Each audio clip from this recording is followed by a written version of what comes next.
Hey, what's going on, guys? So I was going to do a post-run video, then I decided not to because it wasn't really nothing to talk about. Didn't really anything break except for my servo issue, which ended up being this knot of wires here just pulling out when I hit that hill. So it was no big deal. The servo came unplugged. I could have plugged it right back in and had it. Just one of them things, I assumed without checking. So, but what I want to go over real quick, I want to show you guys what I've come up with. We're dealing with this chassis and stuff, and there's a lot going on with M2C Racing, so they really can't focus on the landslide the way it needs to be right now. So we're testing this, and we're doing everything we need to do in the meantime, which is fine. But I'm trying to get a head start on the bracing solution for this truck, which right now, even with some of the testers, one of the testers so far is still bending rear dog bones, but the chassis is not bending. So we're imagining the flex is coming from here. So what I have here, and what I've done is I've taken, this is just a stock armor piece, stock brace for armor. You can find these anywhere because everybody gets rid of them. And I've cut the side of it at a flat angle that far from the pin, and I've flattened this end. So now I've already done that with this piece, but I wanted to clean it up, and I was originally going to make two of them. I did this really late and just kind of rushed it, and this was what led me to realize that this is going to be a pretty good solution. So ultimately I was going to have two of them on here, one on each side, but right now with the motor mount and motor support being in here in the middle, it's not practical. So I had to make things work just to get this one to fit.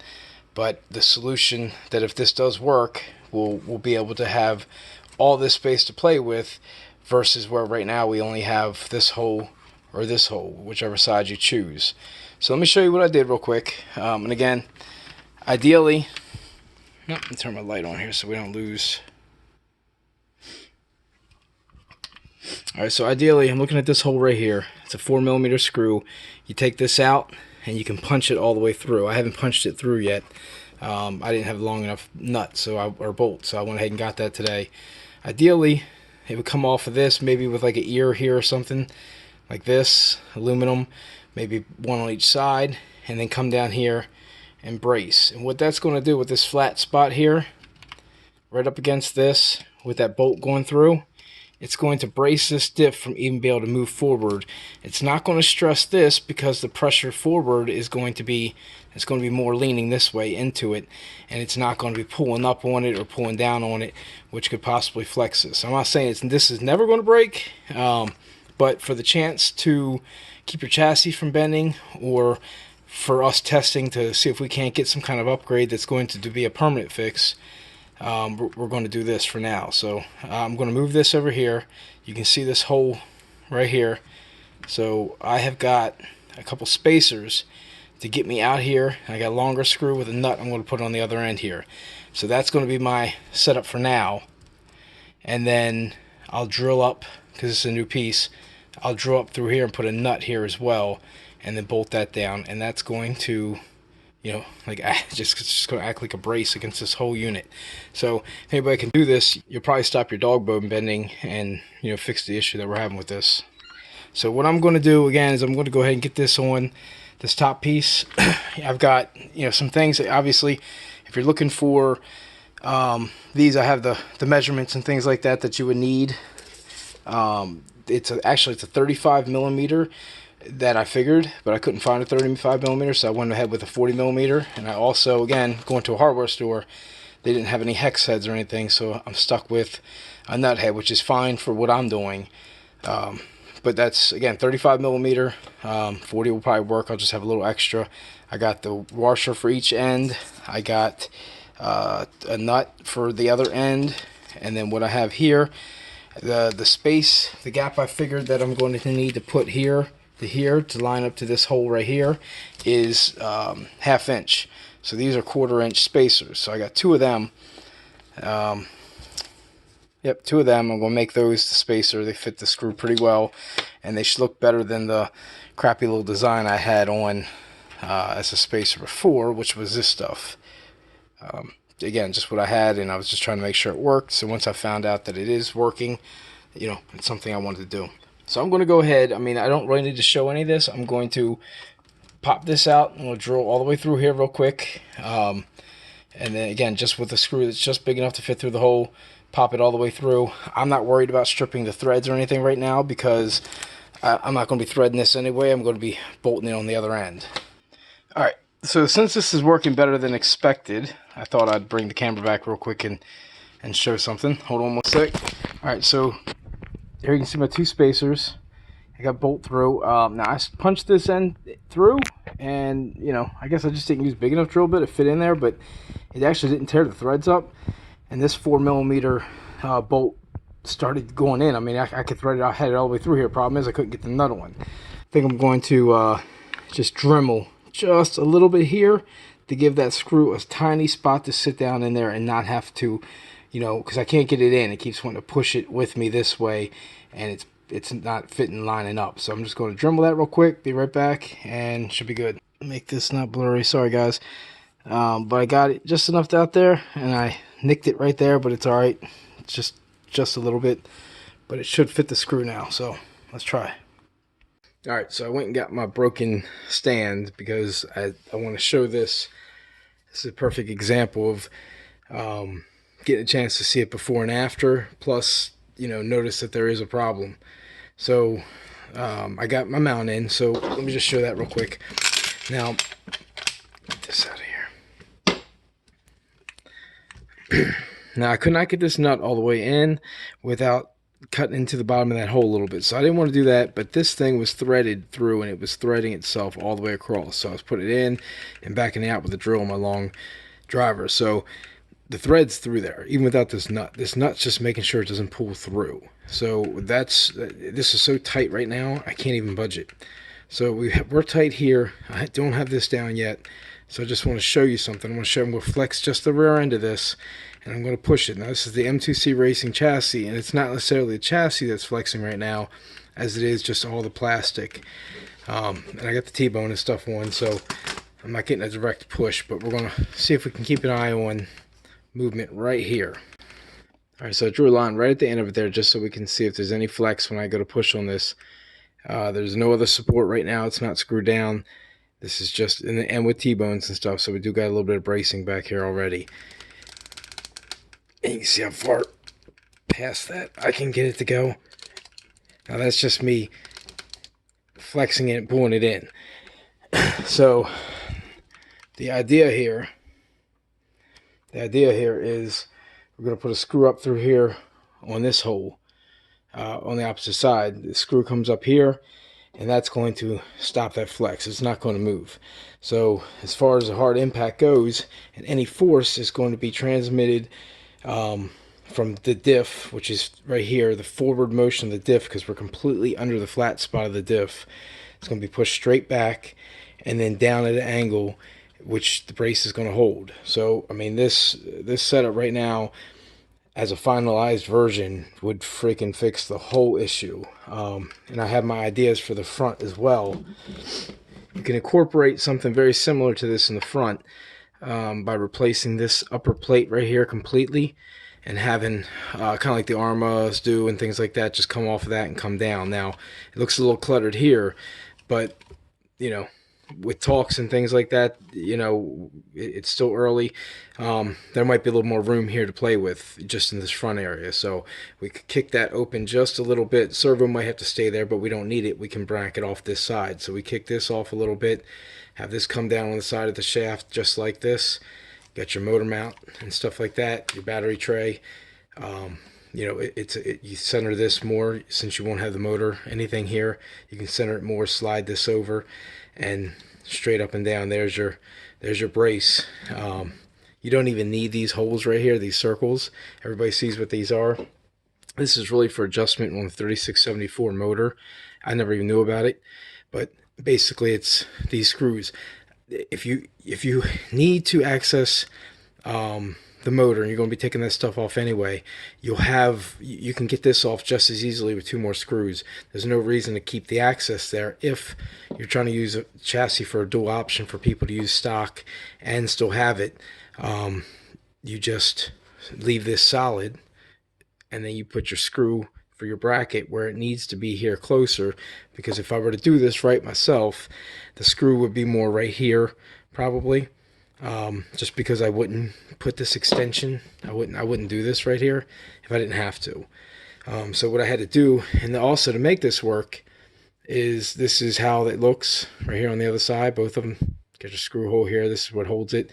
And then I had to shave this down for the 4274. Again, I got it down. It's perfect, exactly where I need to be. I got a hole here for a zip tie to go through it, and shave this whole side off is what I did. So this whole side now sits up against this. The nipple holds it in place, the screw holds it in place, and the motor holds it in place. And that's just there so I can put my motor down, because we'll show you some of that flex as well when I go to put all this back together. But for right now, I'm going to go ahead and get this drilled out and put it up, and just, show you the difference of me even trying to flex it after the screws in there, which I really don't even know if I need to waste my time, because it's not going to move. But that's my design, and we'll follow up here in a minute. Let me get this all back together. I nailed the alignment, man. I got that screw right in the middle, and that's just going off of my spacing here at the top, the 1/2 inch, the 2/4 pieces, which if I could have found the 1/2 inch, I would have. But just going off of that spacing and knowing what I did with this one, which again, I just want to clean it up. I cut the end of it off. It doesn't come flat down like this, like I kind of liked. But it's just a sharper piece. My edge here is flatter, so I'm flatter up against right here. This was a little bit more rounded. It bumped up against the diff housing right here. Where we at? It bumped up like right here, but this area really wasn't touching it. So the whole idea of my brace is leverage on this faceplate. So that's something. It's a key part when you're doing this, to make sure that that's as flat and the right angle as you can get it. So that's exactly how I cut this one after my trial and error with this one, and that's why we did this. So I'm going to pop a screw up here. I'm probably going to take my Dremel and cut a flat spot in this, just so my nut can fit down perfectly on it, because the screw's coming straight up.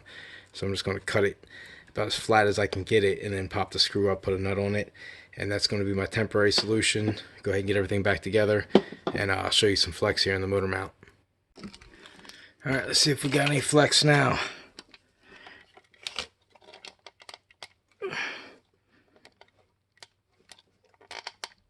Obviously nothing.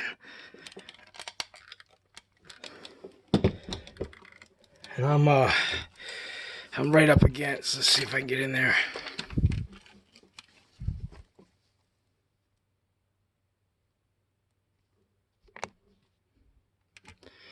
I'm right up against that diff facing with mine, and it's flat, straight down, the nuts through. It's about as perfect as you're going to get it, and it took me 2 attempts to really nail it. So alright, that's back in place.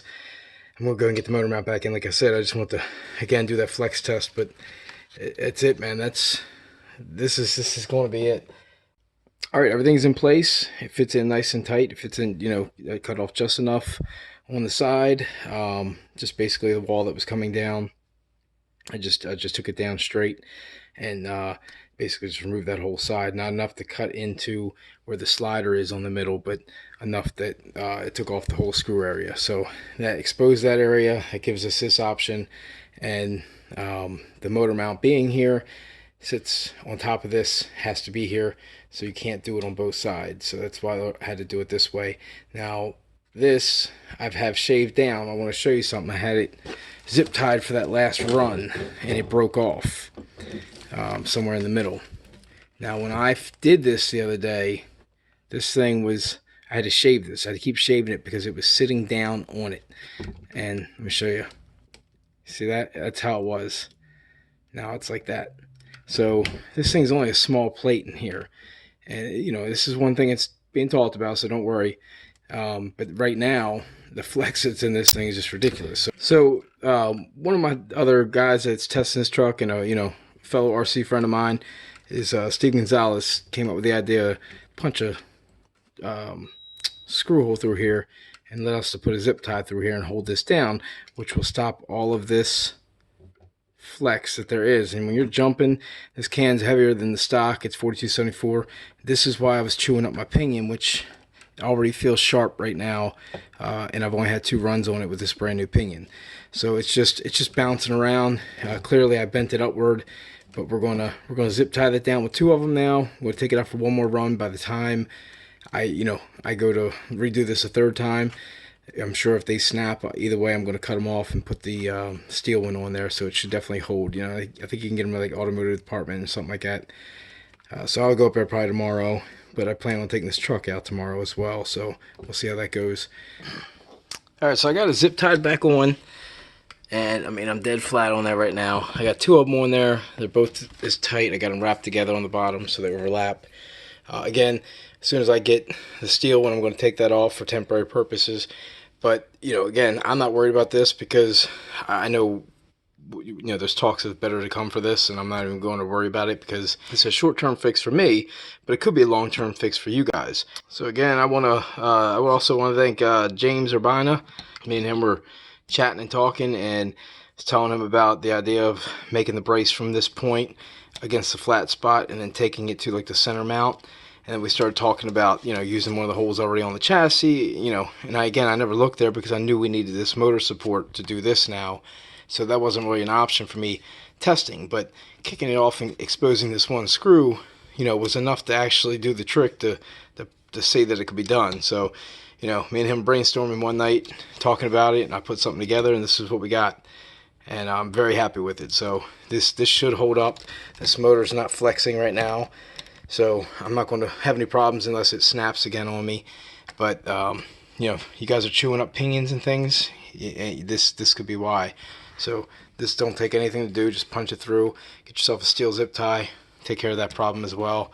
If you guys want a long-term solution, this is an option. If it works out, we may see M2C doing something like this, unless Mitch has got a better design pattern or plan. But this, as of right now, I'm a head start on him, and I would love to have this kind of bulletproof tested so we can come to him with something.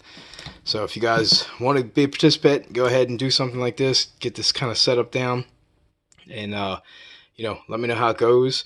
You can send me pictures. I'm on Facebook. All the links are always in the description for that stuff, but you can message me there, send me pictures, and if you got another idea or another brace that you like better, maybe you came up with something, private message me and let me know. But I don't have any guys telling me that, so that's why I finally got to the point where all we're doing is talking about bending dog bones, and I want to take care of that problem. So the guys in the front, you're gonna have to hold off a little bit, but the master solution is there.